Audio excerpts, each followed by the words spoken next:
melaksanakan Car Free Day hari ini ya, dengan senam bersama KPK Anti Korupsi. Sama-sama melaksanakan senam pagi bersama, senam jantung sehat, dan senam serangan fajar. Saya baru hari ini dengan senam serangan fajar. Luar biasa senamnya banyak.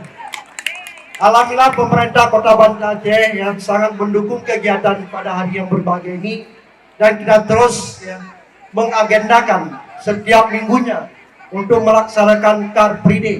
Tentu saja dengan dukungan dari perbankan ya, ini ada Bank Aceh Syariah, ada Bank BSI, dan semuanya mendukung kegiatan Car Free Day. Ini bertujuan semata-mata untuk menghidupkan UMKM kita. Para pedagang hari ini hidup semua berlakukan jualan yang kita nantinya akan sama-sama belanja untuk menghidupkan para pedagang ini. Kemudian juga dalam rangka menciptakan kesehatan kita bersama, jantung sehat. Kami merasakan bahwa sambutan masyarakat Aceh sejak kedatangan bus KPK di perbatasan Provinsi Aceh sangat luar biasa, Pak Sekda dan Bapak PJ Wali Kota. Di semua kabupaten kota yang kami hampiri, semua warga sangat antusias menyambut.